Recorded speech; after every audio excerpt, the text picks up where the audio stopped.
Hello everyone, જય શ્રી કૃષ્ણ. કેમ છો? આઈ હોપ બધા મજામાં છો. Welcome to our new blog.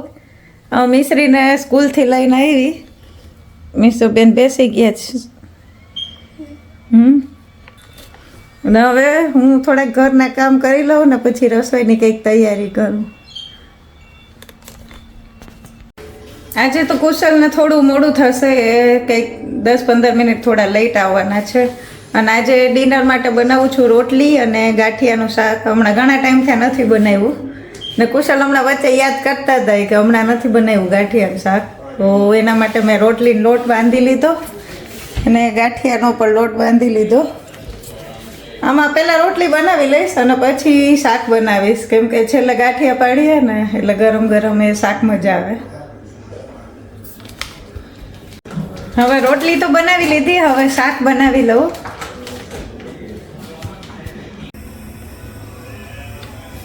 ગાંઠિયાનું શાક બનાવવા માટે મેં તેલ મૂકી દીધું જ, એકદમ આવી ગયું છે. અને હવે હું થોડું રાઈ જીરું એડ કરીશ, હિંગ, થોડી હળદર, લીમડો અને લસણ ચટણી. લસણની કટકી નાખી શકાય, પણ મારે પાસે ચટણી હતી એટલે પછી ડાયરેક્ટ ચટણી જ નાખી દીધી. ને હવે આપણે છાશનું બેટર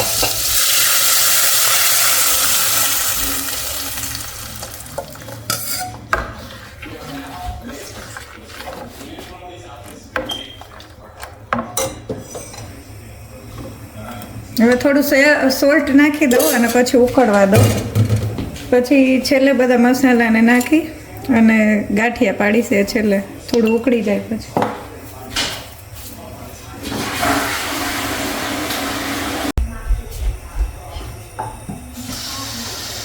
થોડા બધા મસાલા નાખી દીધા, લાલ મરચું ને થોડું ધાણા જીરું ને ગરમ મસાલો ને થોડું ઉકળવા દો.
હવે થોડું તેલ ઉપર આવી ગયું છે અને ગાંઠિયા પર ચડી ગયા છે એટલે શાક બની ગયું છે. અને કુશલ આવ્યા હમણાં.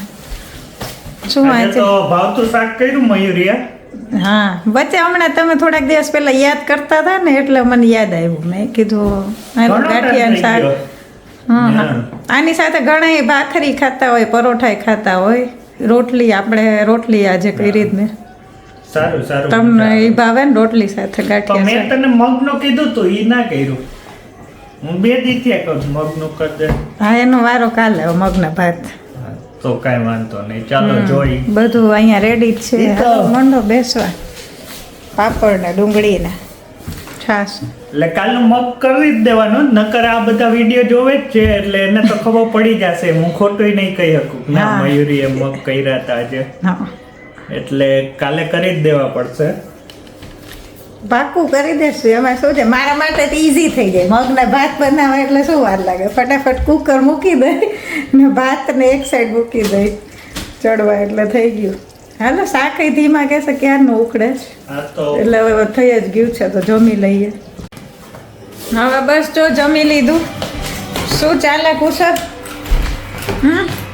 હમણાં તો ઓલિમ્પિક્સ જોવે છે કે આપણે ઇન્ડિયા રમે ટેબલ ટેનિસ, હા એટલે જોવો છો. ઓલિમ્પિક્સ ચાલે જ ને. અમારે ત્યાંય જોબ પર એ જ હાલતું હોય. મિશ્રી નહીં ખબર હોય, એ લોકોને સ્કૂલમાં મને લાગે જોતા હશે. હમણાં આપણે ઓલું હતું ને રેસલિંગમાં એક હમ 50 કિલો વાળી 50 કેજી વાળી હોય ને રેસલિંગમાં, તો એ ડિસ્કોલિફાઈ થઈ ગઈ. કેમ? ફાઇનલ મેચ જ હતો, જો એમાં જીતત તો ગોલ્ડ મેડલ મળે. ઓ તો 50 કેજી વાળામાં એનો 100 ગ્રામ વધુ હતો. તો એ તો એમ નહીં, એ તો ઓલું આપણે કેવું એવરી ડે તમે વજન કરો ને તો પ્લસ માઇનસ તો આવે. એ ઓલિમ્પિક્સ છે, તમારે મેન્ટેન કરતું રહેવું પડે ને, તો તમારે 500 ગ્રામ ઓછો રખાય. એટલે કેવું કહેવાય કા કટ ટુ કટ હોય એટલે. તો ઓલિમ્પિક્સ છે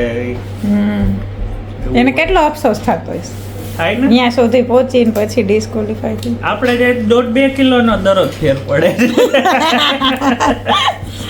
આ શું ખાય છે? હા શું ખા છો? કુરકુર કુરકુર ના કહેવાય ને, ઓલી સાબુદાણા લુરખા. બટાટા લુરખ કાચા એને બધાય અલગ અલગ કહે કંઈક નામ. મૂર્ખા કે લુરખા કે, હા. ને આપણે મૂર્ખા ના કહેવાય. તો આપણે આ ગાંઠિયાનું શાક કર્યું ને આજે, એ ગાંઠિયાનું શાક નહીં ઘણા લોકો ઓલું કહેતા હોય શું ગાંઠિયાની કઢી કે, કેમ કે ઓલું છાશમાં વઘારે ને એટલા માટે. શું કે આજે કઈ જોબમાં? આજે તો સ્કૂલે ફાયર ડ્રીલ હતી. એટલે ફાયર ડ્રીલ એટલે એવું હોય કે એમાં પ્રેક્ટિસ કરાવે કે ફાયર લાગે સ્કૂલમાં તો શું કરવાનું એમ. એટલે આ 3 મહિને હોય છે ડ્રીપ, આને ડ્રીલ કહેવાય, ફાયર ડ્રીલ. એટલે એમાં એવું હોય કે એનાઉન્સ થાય, બધા સ્પીકર હોય બધા ક્લાસમાં. એટલે એમ કે તમારા નજીકના એરિયામાં સેફલી એરિયા હોય ને ત્યાં વહી જાઓ બધાય. એટલે બધી સ્કૂલ કે બધી જોબ કે બધી કંપની હોય ને એમાં એક ફિક્સ જગ્યા હોય કે ફાયર ડ્રીલ થાય ને તો બધાએ ત્યાં વહી જવાનું. ફાયર એક્ઝિટ હોય ને ઓલા ગેટ કેવું? હા ફાયર એક્ઝિટ હોય, ઓલા પણ આ તો અમારે ઇમરજન્સી એક્ઝિટ એવું લખેલા ગેટ. સ્કૂલ છે તો એમાં પ્લેગ્રાઉન્ડ છે તો બધાએ ત્યાં વહી જવાનું એમ.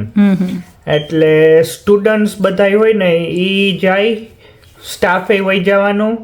અને પછી ત્યાં જઈને છે ને ગ્રાઉન્ડમાં ટીચર હોય ને બધા એની પાસે એટલે સીટ હોય કે આજે ક્યાં ક્યાં સ્ટુડન્ટ આવ્યા છે એ ચેક કરે કે એ બધા આવી ગયા. પછી સ્ટાફમાં એના લીડર હોય ને જે સ્ટાફના બધા લીડર એ બધાનો ચેક કરે કે બધા સ્ટાફ આવી ગયા એમ. કોઈ રહી નથી ગયું ને અંદર? હા તો મારે કેવું થયું હતું પેલા, મારે કંઈક બીજો કે ત્રીજો જ દી હતો જોબનો. એટલે ત્યારે મને ખબર નથી કે હવે ફાયર ડ્રીલ ને હોય.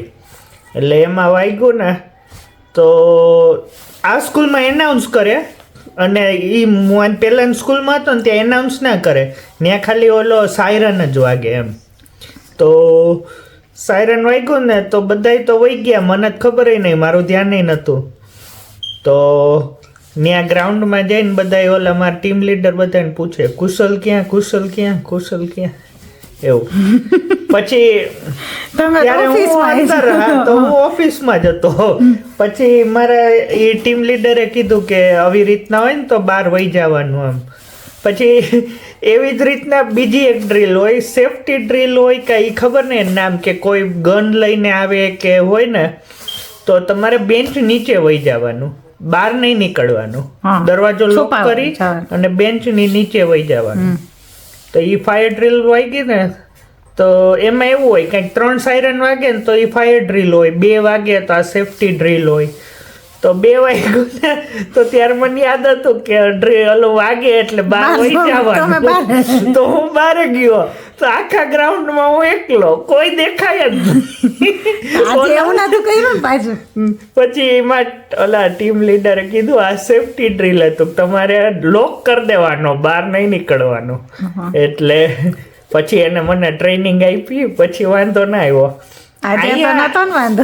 ના આ નવી સ્કૂલમાં તો એનાઉન્સ થાય છે કે તમે ઇવેક્યુએશન કે નીકળો તમે બધા સેફલી ને એવી રીતના એનાઉન્સ કરે, એટલે એમાં વાંધો ના આવે.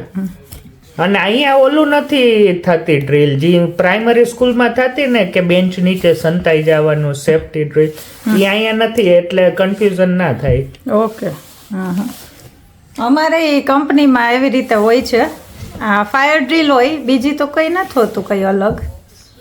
એમાં એમ જ હોય, બધા પહેલાં કંઈક બીપ બીપ વાગે ત્યારે કાંઈ નહીં કરવાનું, પછી કંઈક વૂપ વૂપ એકદમ એનો અવાજ અલગ જ આવે અને પછી ઇવેક્યુએશન એવી રીતે બોલે ને એટલે પછી બહાર નીકળી જવાનું. પણ અમારા લોકોને એક તકલીફ પડે, જ્યારે અમે ઓપરેટિંગમાં હોય ને તો બધું આખું મશીન ને બધું કેવું બંધ કરવાનું હોય, એટલે ઈ સ્ટોપ દબાવી દે, ઇમરજન્સી સ્ટોપ, એટલે બધું બંધ થઈ જાય. પછી પાછા જાય ને એટલે પાછું આખું પહેલેથી રીસ્ટાર્ટ કરવું પડે, એટલે એ થોડું કામ વધી જાય. જ્યારે બેન્ડ ઉપર હોય ને ત્યારે બધા વાતો કરવાની મજા કરે, એમાં શાંતિ હોય ને. બાકી જો ઓપરેટિંગમાં હોય તો મશીન આખું A to Z કરવું પડે, પહેલેથી ચાલુ કરવું પડે, એટલા માટે. એટલે અહીંયા સેફટીનું વધુ ધ્યાન રાખે છે. હા, સારું છે. હા, એટલે સેફટીને પ્રાયોરિટી પહેલા આપે. ટ્રેનિંગ આપે ને એટલે છોકરાઓને ખબર પડે ને શું કરવાનું. સ્કૂલમાં એવું હોય ને તમારે ટેબલ નીચે વહી જવાનું ને એવું. તો ઓલી સ્કૂલમાં નતું પેલા? તમારે ફાયરનો જ છે? ફાયરનો જ. રિસેપ્શન નથી ત્યારે ફ્લડ ને એવું કંઈક હતું. ફ્લડનું હતું. એમાં શું કરવાનું ફ્લડનું હોય? એમાં બહાર જ જવાનું. હા, ઓવરમાં. ઓકે. તો બસ બીજું તો કાંઈ આજે તો હતું નહીં, ખાલી આ એક ફાયર ડ્રીલ હતું.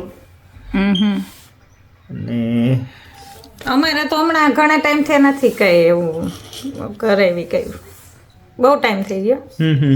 આમ બધા મજા કરે, અમારે ઇન્ડિયન વધારે રહે ને એટલે બધા બહાર નીકળીને વાતો કરે ને મજા આવે. મારી જોબમાં તો ઇન્ડિયન કોઈ છે જ નહીં, એકાદ 2-3 છે, બીજા બધા અહીંના જ છે. એટલે બહુ કાંઈ આપણે ગુજરાતી વાતું આમ શું એવું ના મજા આવે, જેમ ગુજરાતી વાતું કરતા હોય ને આપણી, કે આમ ફિલિંગ્સ ના આવે. તમે આ દોડિયા વારે વાત કરો ને તો એટલે અમારે સારું છે. અમારે તો કેવું બધા છે, ઘણા બધા ઇન્ડિયન્સ છે એટલે મજા આવે. તો આ બ્લોગનો અહીંયા જ એન્ડ કરીએ. જો તમને અમારો બ્લોગ ગમ્યો હોય તો લાઈક કરો, શેર કરો, કમેન્ટ કરો અને સબસ્ક્રાઇબ કરો. See you next time. Bye. By.